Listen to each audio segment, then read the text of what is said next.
ओम गणपति गुरु गौरी गिरा गोस्वामी गिरिशेष सहित शारदा नर्मदा आय हृदय प्रदेश वंदम हनुमत लखन संग रिपुवन भरत सुजान या राम जी को नमन गाऊँ हरि गुणगान नर्मदापुरम सुविख्यातम रेवाया दक्षिणे तटे सेवाश्रमेषु राजता देवी नर्मदा जय नमो नमः।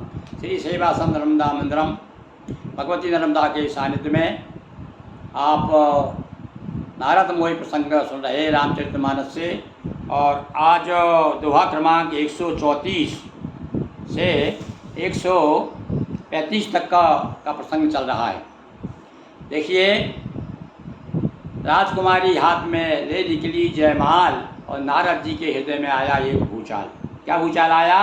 जय ऋषि बैठे नारद फूली, और फूल के कुप्पा हो रहे हैं नारद जी। जिस तरफ बैठे हैं तो उस तरफ सो दिशते न भिलो क्यों भूली।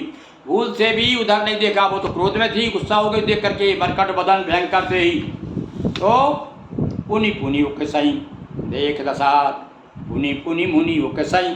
बार बार खड़े हो रहे हैं, बार बार देख रहे हैं, मटक रहे हैं कि मेरी तो आकर्षित करने का प्रयास कर रहे हैं नारद जी कि ये राजकुमारी मेरी ओर देख ले, एक बार देख ले, एक नज़र देख ले, देख ले, एक नज़र देख ले। एक मैंने गज़ल लिखी थी इस तरह की, और नज़र भर के देखी।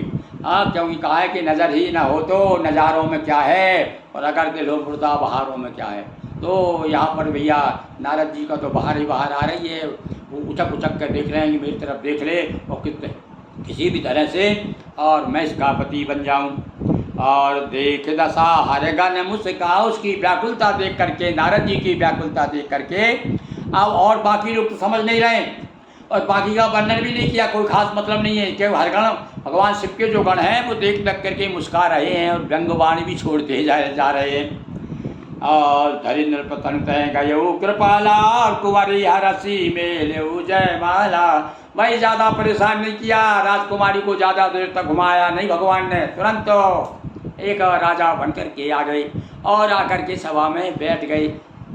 वो तो ढूंढ ही रही थी भाई कि मेरे पतिदेव कहाँ पर हैं, मुझे जो है भेजा है, और मुझे तो भेज दिया और खुद नहीं आए। पर जब देखा कि हाँ आ गई भैया, भगवान विष्णु आ गए, तो तुरंत गई, गले में जयमाला डाली, और अब तो सब उनकी माया थी, तुरंत साथ में चली गई। ना तो पिताजी को प्रणाम किया और ना दूसरे लोगों से मिला कि भैया वो अब पिताजी मैंने वरण कर लिया है और ये मेरे पति हैं और आप आशीर्वाद दीजिए। तो सास ससुर से भी आशीर्वाद नहीं लिया, माता पिता से भी नहीं लिया।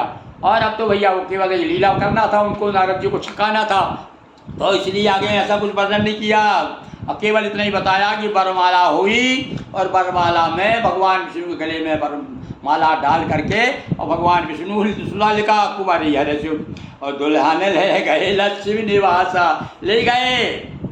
यहाँ देर नहीं की उन्होंने, क्यों देर करते तो वो थोड़ा सा और नालायक कुछ उत्पाद कर सकते थे नारद जी है। तो इसलिए द्रव्य समाज सौ भयो निराशा। और भैया देखो, जब भी स्वयंवर होता है तो भैया किसी एक ही कोई तो वर होता है, और बाकी लोग तो सब बड़े बन के रह जाते हैं और बड़े बड़े बन के आते हैं और चले जाते हैं। देखो स्वयंवर के समय, सीता जी के समय भी रावण बाण छुआ नहीं चापा, हारे सकल रूप कर दापा है। उस समय भी ऐसे ही हुआ था ना, और कितनी उत्पात करना शुरू कर दिया था। पर यहाँ पर तो रुकने की जरूरत ही नहीं, भगवान तुरंत चलेगा, क्या हो सकता है हुल्ला मच जाए। इतना ही बता दिया कि सारे राजा लोग निराश रह गए, क्योंकि वो तो चले गए लेकर के। मुनियति विकल मोयमति नाठी, मन गिर गई छूट जनु गांठी। मोह के कारण बुद्धि नष्ट हो गई।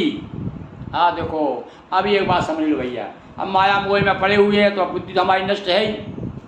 भाई मोह में क्या होता है, बुद्धि नष्ट हो जाती है। और हम भला बताओ माया मोह से कोई निकले हैं क्या?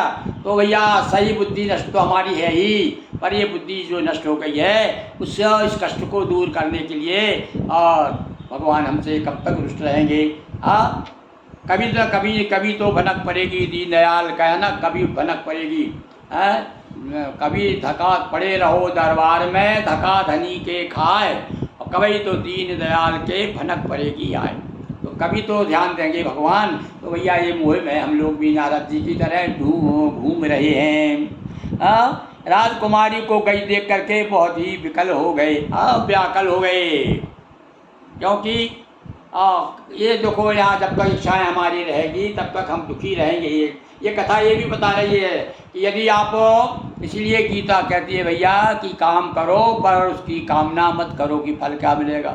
ये तो फल के पहले ढूंढ भाग रहे थे, फल के कारण ही तो उन्होंने फल मिल जाए हमको, हमारे काम का वरमाला हमको मिल जाए, तो इसीलिए तो उन्होंने हरि का रूप धारण किया था। और अब जब देखा कि भैया लक्ष्मी ले गए, दुल्हन ले गए, लक्ष्मी निवासा, अब तो क्या है, इधर तो सारे लोग हताश निराश हो गए। और पर नारद जी के अब हालत इतनी खराब हो गई, कितने व्याकुल हो गए। ऐसे कही दो भागे भय भारी, मुनि अति विकल बोए, और तब हरगन बोले मुस्काई, निज मुख मुकुर बिलो गौ जाई। अब जाते जाते एक उपद्रव और कर दिया। शिव जी के गणों ने जात कह दिया, अरे महाराज, अरे तुम क्या चाह रहे थे, हैं? ऐसा रूप लेकर के जाओगे तो कोई लड़की तुम्हारी तरफ देखेगी, है? तुम जो पागल बने बैठे रहे, उसने उधर देखा भी नहीं, तो जरा एक बार जाके देखो तो, आईना में मुंह देख लो जरा अपना। अब वहाँ काय का आईना था, वहाँ पर जा करके भैया सब एक और व्यवस्था थी, वहाँ तो अच्छा पानी, शुद्ध पानी छना हुआ होता है, तो पूरा मुँह दिख जाता है तालाब में या नदी में। तो तालाब में जाकर के जो ही उन्होंने अपना मुंह देखा, उनका जब देखूँ तो क्या बात है, वाकई कोई गड़बड़ तो नहीं हो गई। और नहीं तो इतना भगवान विष्णु ने जब मुझे रूप दे दिया और उसके बाद में भी लड़की ने वरमाला नहीं डाली, तो उनको ये मन में भी शक हुआ। तो जा कर के और जो ही जा कर के देखा तो ऐसा क्या कहे, तो भाग गए। और अब बदन दीख मुनिवारी निहारी, अब वहाँ कोई दर्पण तो था नहीं, वहाँ पानी में जा कर के किसी तालाब में देख करके जो ही देखा, अरे बाप रे, मरकट बदन भयंकर देही, वेश विलोक क्रोध अति बाढ़ा, और तिनहि साप दीना अतिगार। मोह में पढ़ करके आदमी भगवान को भूल जाता है, अपने बाप को भी भूल जाता है, जिसने जगत पिता को भूल गए। और देखो आप, जिनकी रोटी खा रहा है, जिनका नाम ले लेके भज रहा है, सब कुछ कर रहा है, और अब इतना क्रोध आ गया, उनके ऊपर ही क्रोध आ गया। अब यहाँ भाई बात कभी कभी ऐसी लगती है कि कहा है कि राम जी के बारे में एक चौपाई आती है, तो कभी कभी बड़ा लगता है कि देखो ऐसा कैसे हो सकता है कि गारी और प्रशंसा ये दोनों जब समान हो जाए तब वो सच्चा साधु माना जाता है। तो अब यहाँ इस समय तो नारद जी है, पर नारद जी की साधुता सब बराबर कर दी, एक क्षण में कर दी। तो बार बार तुलसीदास जी ने कहा भी कि रघुपति जब चाहे सोई होई, जब भगवान चाहते उसी समय जो चाहे सो हो जाता है। तो भैया यदि वो करना चाहें तो अब हमारी क्या विसात है, हम तो अपने बड़े नहा धो करके बैठ गए और अपने आप को बड़ा वो समझ रहे हैं, पर अब उधर से प्रेरणा मिलेगी तब तो कुछ करेंगे भाई, है? तो तेना ही साप दीना, कौन को देखो भगवान को शराब दे दी, क्या हो निशाचर जाओ। अभी तो शराब किसको दे रहे हैं? क्योंकि संकेत किया, क्या देखो आदमी अपनी गलती जो दूसरों पर रहता है। उन्होंने रास्ता बताया, उन्होंने कहा महाराज इसलिए तुमको शादी नहीं हुई तुम्हारी, इसलिए उसने तुम्हारे गले, क्योंकि तुमने कैसा मुंह बना के आए वहाँ से, और कौन सा अपने कौन सा कहना चाहिए वो अपने मुंह पे लगा के आए हो। जो बच्चे छोटे छोटे बच्चे हैं ना, और बाघ का बंदर का वो लगा कर घूमते रहते हैं, मुखौटा, जिसे मुखौटा कहते हैं। तो ये तो मुखौटा था उनके, तो बोले अब, और उन्होंने क्या दिया होगा महाराज, ये तुमको रूप नहीं दिया भगवान ने, मुखौटा दे दिया एक बंदर का, जाके देखो तो जरा। और जो ही देखा तो अब देखो गुस्सा का उन पे आना था जिसने मुखौटा दिया, उन पे नहीं आई, इस समय तो मुँह में पाए। तो अच्छा बोले तुमने मेरी हंसी उड़ाई हो, मैं देखता हूँ तुमको। और बेचारे उनको उनकी कोई गलती नहीं, शंकर जी गणों की, उन्हें भी राक्षस बना दी। तो एक बार मैंने बताया है कि जितने ऋषि मुनि और जितने भी ब्राह्मण लोग जो है, जो श्राप देते ना, तो वे अपने पैरों में कुल्हाड़ी मारते।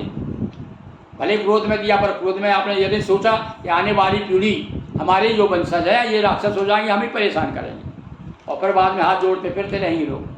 तो श्राप दे दिया, क्या कह दिया, हो निशाचर जाओ तुम कपटी पापी दो, हंसऊ हम हिसो ले पलो भरो हंसे मुनि को। हाँ तुमने मेरी हंसी उड़ाई है, जान तो रहे थे, समझ रहे थे, पर इस समय तो ध्यान लड़की का था नहीं, इस समय डांट देते हो। हाँ पीछे पड़े हुए थे वो। तो कहा चलिए तुमको मैं श्राप देता हूँ, जाओ राक्षस हो जाओ, और अब किसी प्रकार से, इसलिए मैं तुमको दंड दे रहा हूँ कि अब जीवन में कभी किसी संत महात्मा का अपमान मत करना, हंसी मत उड़ाना। अरे भाई तुम ऐसे काम करोगे उल्टे सीधे, हंसी, तुम महात्मा हो, संत हो, तो उल्टे सीधे काम करो तो लोग हंसेंगे ही, कौन सी बड़ी बात है भाई। हाँ, वैसे यदि आप सीधे सच्चे आदमी होते और बड़े शालीनता के साथ पेश आते तो कोई तुमको हंसी उड़ाता क्या। हंसी उड़ाने का काम तो खुद किया और बेचारे भगवान शंकर के गणों को श्राप भोगना पड़ा। बोलिए सियावर रामचंद्र की जय, अवधपति रामचंद्र की जय, अखिलेश्वर महादेव की जय। हर हर महादेव शंभो।